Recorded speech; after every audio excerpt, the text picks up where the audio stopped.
Hey guys, we're back with the house in Fata Morgana. Last time we made it to Morgana's observation tower. It was too late. She died. I'll be honest, I teared up a little. Didn't say it then, but I did. And yeah, and now we're standing alone in a river of blood. We went through the door with the 3 men, and now, yep, this happened. What? What? The heck? Are they there? Are they still here? Or what I see beyond the door is not the nighttime courtyard. The sun hangs high in the sky, shining down on the blood-soaked grass. Why? What's going on? That's when I notice. The weight of Morgana's body is gone from my arms. And then... Out in the courtyard, Mel, Nellie, see a flaxen-haired girl vomit blood and fall to the ground. A young man kneels over her and takes his own life. No. There are dead and dying townsfolk all around the nun. The swordsman is skewered as he scrambles to reach her. The door just to my back. Jacopo. The Lord lies unmoving, slumped against the wooden frame in a pool of blood. How can this be? We're all just talking, not a minute ago. How the heck did we go from that to this? Why? Why? I changed the past, did I not? I steered them away from this outcome. I changed. Oh, that's what this is? As much as I don't want to believe it, it makes sense. The sense that something wasn't quite right, I've been feeling ever since I got here. Yeah, there we go, we're finally talking about it. The darkness that swelled up when I touched the necklace. I was never in the past at all. This isn't the real world. Called it! The second this began! It's the realm of the dead. The same domain in which the cursed mansion resides. Which is why when I arrived here, something felt off. Because death filled the air. Somewhere deep down, I could sense the similarity between here and the mansion. That gathering place of departed souls. It was never possible for me to travel back in time. To exist and interact with the real past. I was able to summon the darkness. Because this isn't the real world. Merely a reconstruction. A projection of their souls' memories. It was all set in stone long ago. None of the time I spent with any of them was real. Every emotional moment I thought I shared with them was all an illusion. None of my conversations, none of the smiles I managed to get out of them was real. I was never there. I was never present in the past with them. I'm currently sometime after that, sometime beyond the era Morgana lived. Beyond the 17th, 18th, 19th centuries. What I spoke of as their next lives were actually their past lives. All 3 tragedies are history. Immutable, irreversible history. Figured that'd be the case. There's nothing to change anymore. What then did I fight so hard to achieve? What did I accomplish by warning them of their next lives, by convincing them to endeavor to take different paths? Nothing? Was it all for nothing? I go limp at the sight of it all, dropping to my knees and sending ripples through the sea of blood. Morgana, the girl who called me an angel and asked me to deliver her unto her father, is still chained up inside the tower. What did I accomplish? What purpose did anything I do serve? Was it all just a big dang waste of time? But my cries go unanswered, simply fading into the dead air. Giselle kept me going for so much of this ordeal, is still silent. No, I did accomplish something. It wasn't a waste of time. Everything I did, it wasn't for nothing. I may not have changed the past, but I may not have stopped their tragedies. But I achieved something. I uncovered their stories. I learned the truth of everyone's involvement. You can't take that away from me. I know you're out there, Morgana. I know you've been watching this whole time. I know the truth now. I accomplished that much. That has to change how you see them, at least a little. If the present Morgana has a change of heart, decides to let go of her hatred, then that should cause this cursed mansion to disappear. Set their souls free. I'll take that leap of faith. That what I've done is enough, and make my way back. Believing there's a future for them beyond their tragedies. I'm coming back, Morgana. I'm returning to that house. To that world of blackness, seething with hatred. To my present. I'm going to try this once more. An honest attempt to really see you. To face you, Morgana. I'll be there as soon as I can. Kneeling in a puddle of blood, I turn my gaze towards the heavens. The searing sunlight is slowly eroded by darkness. My body, mind, and soul follow soon after. The bloody, corpse-riddled courtyard dissolves. And I find myself once more in an utterly lightless void. I clench my teeth as hard as I can manage, squeeze my eyes as tight as I can, because that's the only way I can keep the screams back, the tears from spilling down my cheeks.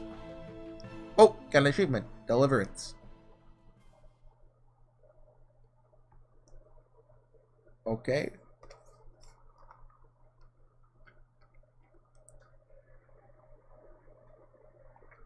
Michelle. Is this Giselle? Open your eyes, Michelle. Come to me.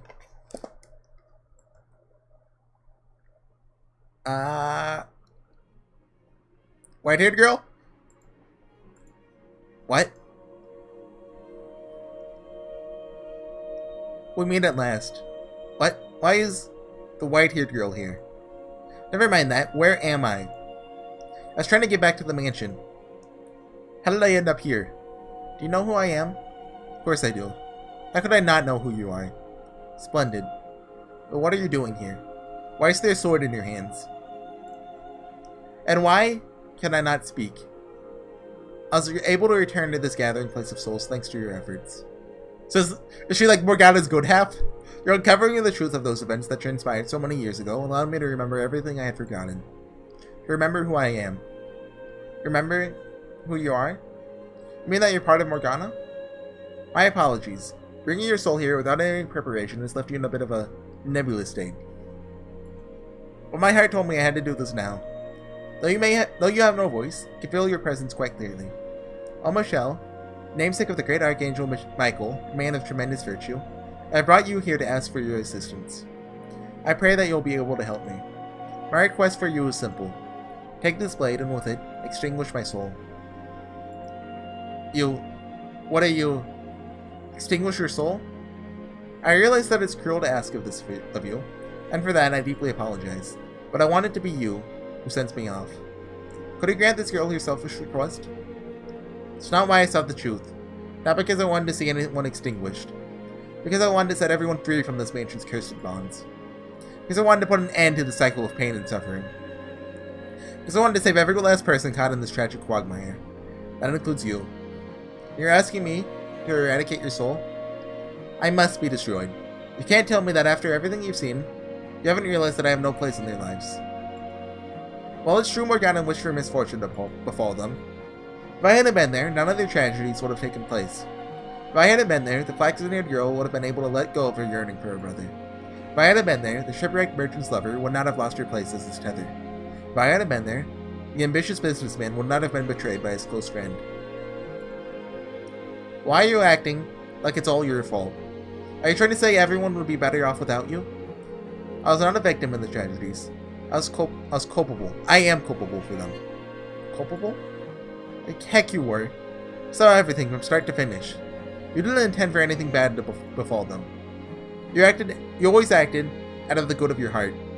You're trying to tell me that makes you culpable? What do you say we answer one last lingering question, Michelle? The question of what I am. Please do! The explanation might be a bit lengthy, but I'd like to share it with you before I depart. I was, as you are certain, created by Morgana's mind as it broke down in that tower. I was born to be her receptacle for her pain, to ease her suffering. But there's more to the story than that, Michelle. Upon her death, Morgana's soul was afflicted with great pain resulting from hatred and resentment she bore. The fact that she viewed herself as a saint only served to amplify that agony. Her identity as a saint gave her purpose in life, while simultaneously constraining her. A saint must put herself second to all others. She must be caring, generous, forgiving. She must not bear any ill will for anyone. That was not how she felt deep down, though. She was not a saint out of the goodness of her heart. She wanted to hate them, but her identity would not allow her. Those two conflicting aspects of herself tore Morgana apart. Okay. After it was revealed that the white-haired girl and Morgana were like two personalities, I figured it was like that. She was unable to withstand it, so she took all of her saintly characteristics and gave them to me. Caring for others, putting herself second, being forgiving. And then she severed that part of her soul. So that's why you always seem so abnormally pure-hearted. I was no longer a part of Morgana, but something entirely separate. However, I wasn't me yet either. When he came to the mansion and resurrected Morgana, he resurrected me as well. But I had no self at first. I was, I suppose, not much different than the particles of dust floating around the mansion. But eventually, that dust gained a sense of self, taking form as a human soul, and ascended into the realm of man and fate, and the fate which governs it. What do you think the first thing a new soul wishes for when it's born, Michelle? To live. I wish for a continued existence in this world. In a world where I was never meant to exist. I refuse to accept that there's anything wrong with wanting to live. I was supposed to remain with Morgana, as a part of her. I was never meant to be a soul of my own. To become one was to turn against the laws of the universe. I wished to live, and Morgana wished to curse the three men's souls. Though we sought after completely separate things, because we were once two parts of a whole, each of our wishes was shaped by the others. In order for an incomplete soul like mine to survive, it needs something to bind itself to the world, something strong enough to prevent the universe from correcting the anomaly. And so the wish of that anomaly gave birth to yet another anomaly, a house that sat outside the currents of time, one that could descend into the mortal realm at various times and places. And it was that house that served as a tether for my soul. You mean it wasn't Morgana's power that created the mansion, but your own wish? And why did it have to be that house that bound me to the world? Because that was where she lingered, the girl from which I was formed, which meant that my wish had the consequence of granting Morgana's with it. The house, having gained served as a place for those reconstructed by Morgana's curse to return to. Furthermore, my connection with her had another consequence. I was the one most affected by her wish. As much as I may have wanted to do good, for them to be happy, my fate was dictated by her wish. In that position, my merely showing affection for anyone was damnable. Falling in love was an act of villainy. My very presence malevolent. Don't say that. I was the true witch, the true demon child. Stop talking, please. It should never have been possible for me to have a life at all. Please stop. The universe must be returned to its proper state, Michelle. Don't talk about yourself like that. I must be erased, Morgana's soul restored to its original form. But why? I do not belong here. I never belonged here. What's so wrong with wanting to live? The defect must be repaired. You're not a defect. Dang it. Why couldn't I be able to get a word in now, at least? The restoration will not be instantaneous. It took many, many years for me to be formed. And it'll take as long, if not longer, for the process to be reversed. But her soul will eventually return to its proper state. And perhaps, when her soul is restored, Morgana won't be human. Perhaps she'll be a butterfly resting upon the lip of a flower. Perhaps she'll be that flower. Perhaps she'll be the breeze in which that flower sways. But whatever form she takes, it'll be her, whole and complete. With me gone, no more tragedy should take place. So please, take this sword and extinguish me. Put an end to the cycle of misery. I want you to be the one who does it. Please. Kill me. I can't! I think this will lead to the bad end. Maybe, I don't know. I don't know if... What happens if you don't choose a choice then? Is it I can? That doesn't make a lot of sense. I think this is a bad end though. You're asking too much of me. Yes, I want to save Morgana's soul, but do you really have to die for that to happen? Is there not some other way?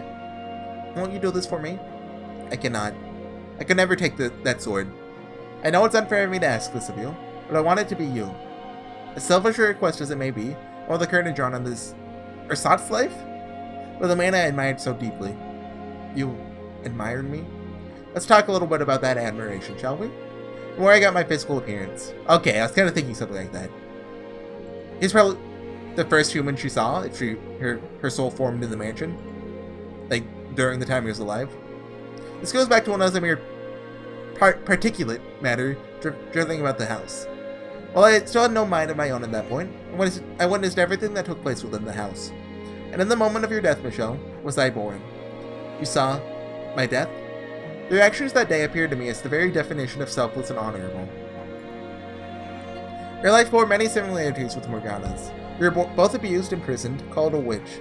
But while Morgana sought vengeance, you watched your own mother burn your crucified body, and you wished for her release, rather than revenge. There's nothing honorable about that. I just lost all hope for myself. I expect you'll disagree with me, say that was a sign of your weakness, but that was not how I interpreted it.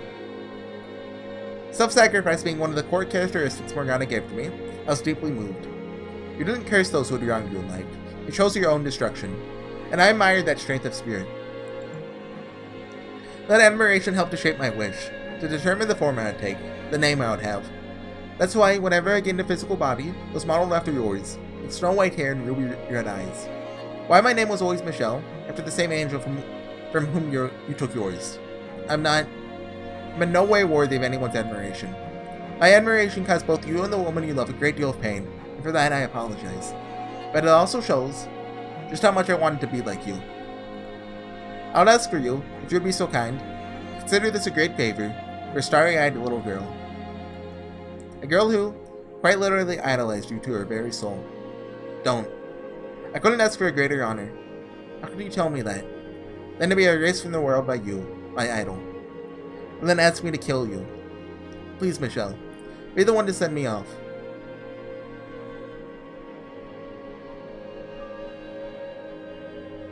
What happens if we don't choose here?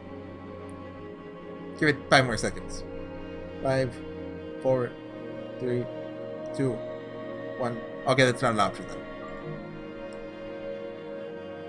No matter how many times you ask, I can't kill someone who's told me they wanted to live. I know what it's like to wish for life. I don't know if you realized it yet, Michelle, but this is the first time we've actually met. The story of the Fourth War is Morgana's creation, which means that until now, we've never been in the same place while both aware of each other's presence. As far as you should be concerned, I'm a complete stranger, yet you still hesitate. I'm glad you're reluctant, but you've shown me enough sympathy. I don't consider you a stranger at all. Indeed, this is the first time we've formally met, but I've watched you go through so much. I've seen you live 3 different lives. I've seen the impact you've had on the people behind all 3 of those doors. You're in no way a stranger. With my erasure, Morgana's soul will eventually become whole again. Her curse, the eternal cycle of agony it brings, will be no more. When I am gone, everything will return to its rightful place. I implore you, do not hesitate any longer. Are there really no other options? Is killing you really the only way to make things right? To release everyone from this curse? I'm delighted to have finally been able to meet you, the man after whom I model myself. I'm incapable of taking my own life, Michelle. God's teaching is prohibited, and as such, my identity as a saint prevents me from doing so. No, I don't want you to commit suicide. I want you to find some way for you to live, to remain a part of this world. I know that by asking this of you, I'm causing you a great heartache. For that, I offer you my sincerest apologies. But so long as I continue to exist in this world, Morgana can never truly have redemption. Tell me, who is it you've been fighting so hard to save? That doesn't mean that I didn't want to save you too. I believed I could save everyone summoned to the mansion. That no one would have to suffer anymore. That there would be no more tragedies. Michelle, take the sword, please.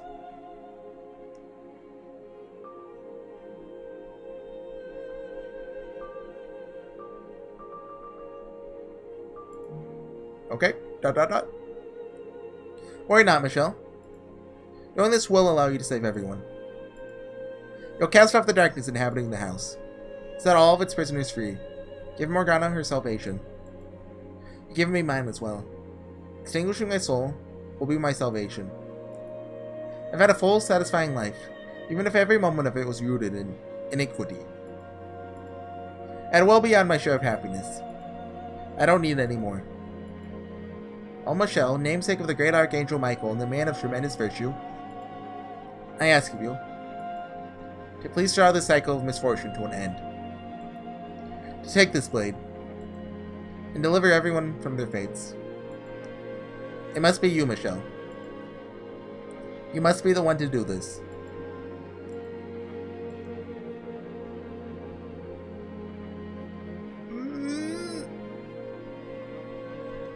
Not doing it! That's morally the wrong choice. Causing someone's life to come to an end to save others is still morally wrong. Can't do it. Gonna save everyone. It's not happening. I'm hoping there'll be like a wait option here.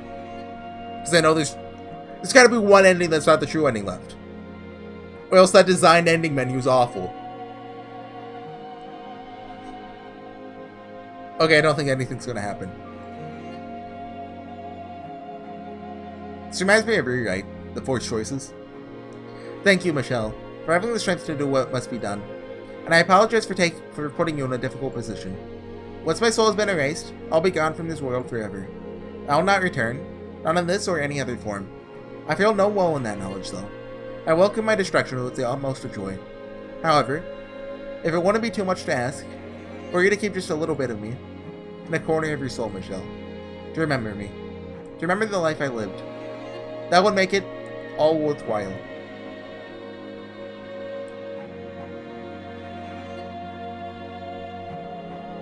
Thank you, Michelle. You may very well be a genuine... Don't say angel! Or in the tower. The whiteness surrounding me evaporates. I find myself back in the observation tower. Still feel in my hand the impact of the sword piercing her breast. Dang it! Why? Why couldn't there have been some other way? Erasing a soul is not salvation. God dang it all.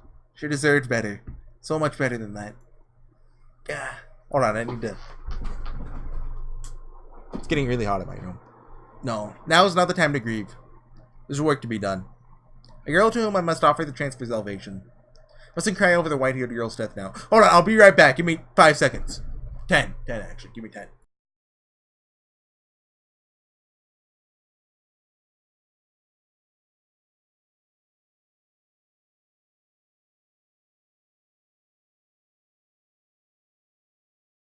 We're back. Okay. Mustn't cry over the white-haired girl's death now. There are things I need to take care of first. Morgana. Hey, Morgana. Everybody's crying. Morgana stands there, staring off absently into the distance. After some time, she slowly turns to face me. What exactly was all that about? Come on, say something. Answer me. Morgana? How? It doesn't make any sense. He and the Lord, they couldn't. Okay, so she didn't know. There are two different lords. The one at the estate, the one that locked you in the tower. How? What was he doing there? It's not... I didn't... The man I was trying to curse was the Lord who threw the blood sabbaths. How did I... Are you saying I remember wrong? That's ridiculous. I won't hear it. I won't have it for a second. You're in a very tenuous condition, Morgana. More than even you realize. You can't assume everything you saw in that state of mind to be true. Why? That only makes it so that much worse. Why would he do that? How could he kill me? He said he would show me the world. I cried for him. And he turns out to be the one pulling the strings? You saw what led to this. You heard what he had to say for himself. Misunderstandings that went unresolved. That should have been cleared up immediately. What he did was wrong. Indefensible, as far as I'm concerned. This all could have been avoided if he had just told you everything. That said, Morgana, I could somewhat sympathize with how I felt then. You can sympathize with that monster? In what way? He loved you. Sincerely loved you. And to be the target of such... How do you say that one? Vitriol? Vitriol. From a girl he cared... Or is it like a softie, like vitriol? Something like that, I think, actually. From a girl he cared so deeply about, to be mistaken for someone else entirely. I can understand how that would have hurt. It doesn't matter. That doesn't change anything. Like I said before you started all this, it doesn't change anything. Does the revelation change what happened to me? Does it make me any less of a hate-filled witch? What does it matter if he had his reasons? What does it matter if he's not who I thought he was? It doesn't change the fact that I despise him with every fiber of my being. It's time to let go, Morgana. I met with the white-haired girl. I know her true nature. That's not me. You're right. Cannot definitively say that you and the white-haired girl are one and the same. However, I can say with certainty that she was a part of you.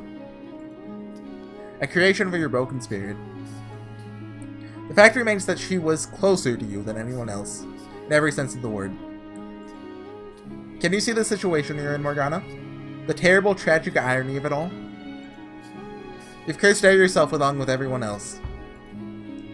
He brought you into a life of your own creation, numerous times. You murdered yourself. It's time to let go, Morgana. There's only pain to be found in continuing down this road. Morgana. I take a step towards her. She steps back, quietly maintaining our distance. You can almost hear trembling in her voice as she says, "Stay back. You, stay away from me. You have nothing to be afraid of, Morgana. It won't hurt you." I said, "Stay back, you." I bet you think this is hilarious, that I'm blind and a fool. Morgana. It's good on you, my dear. You revealed my big secret.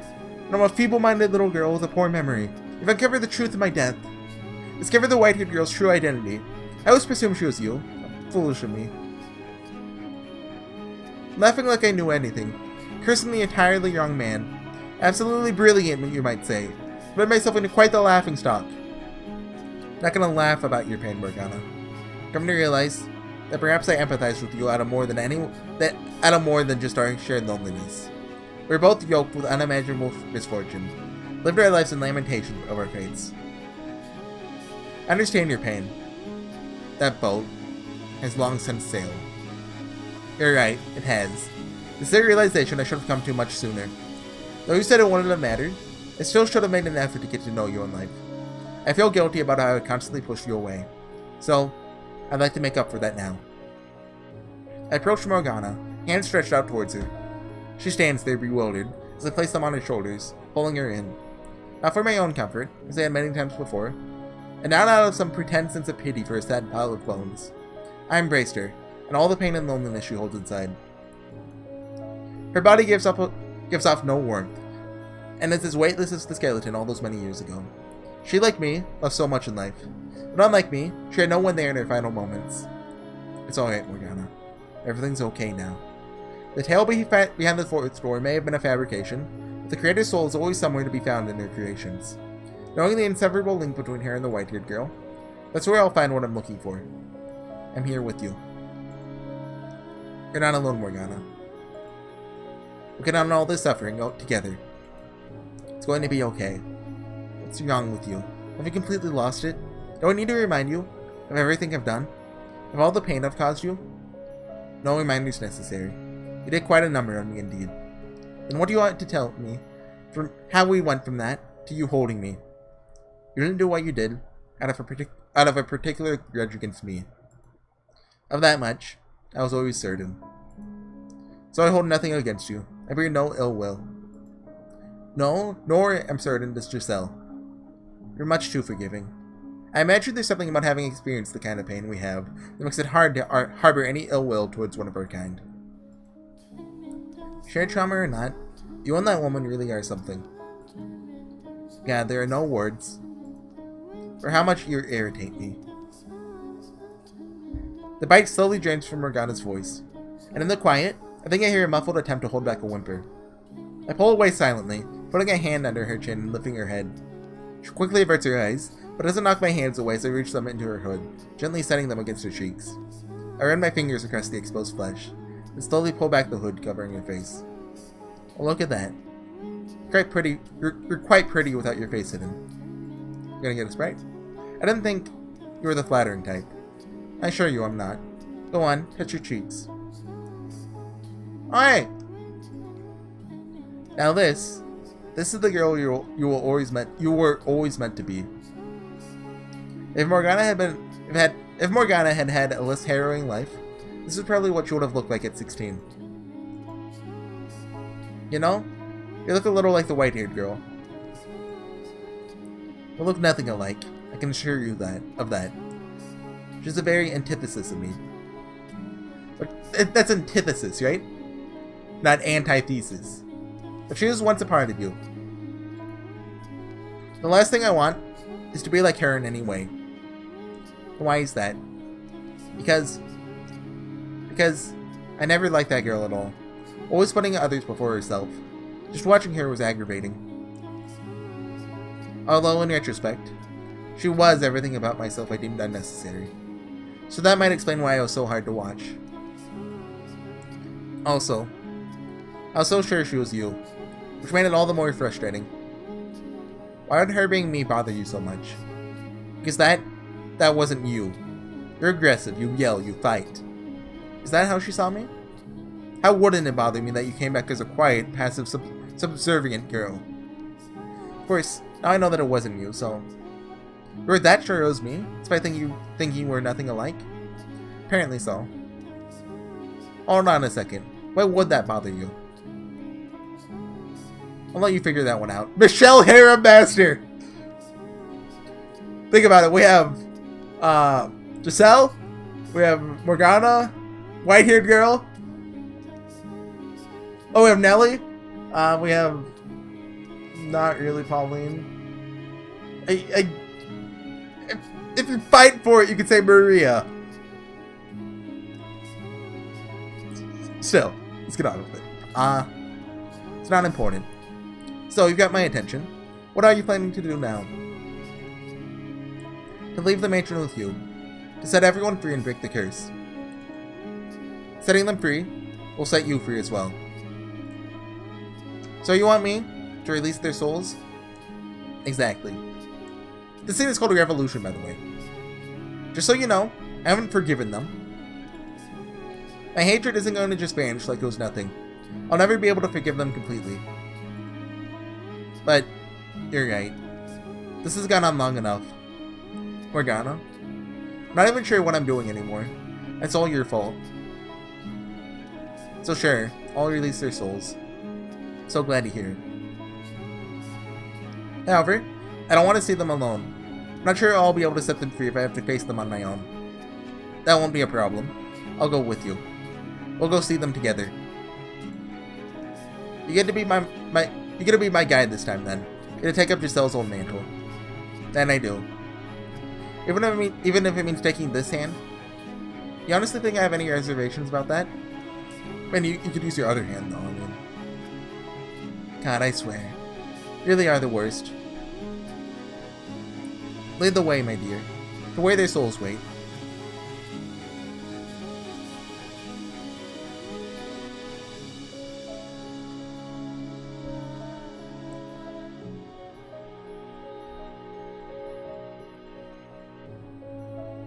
This game is great!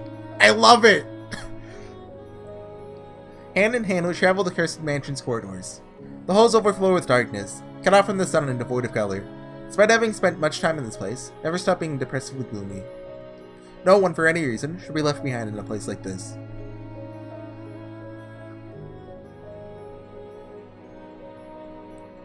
We cross through the living room, making our way back to the back garden door. That's where Mel is, I believe, right? There are no children laughing at me on the door, but I can faintly smell flowers. Michelle, what am I supposed to say to them? If nothing comes to mind, you don't have to say anything. I get the feeling they'll have something to say to you, though. So if you would, try to hear them out. Not looking forward to this. It'll go fine, I promise. Nothing that happens could possibly make things worse than they already are. The only way to go up from here is up, so up we go. Let's go then, I suppose.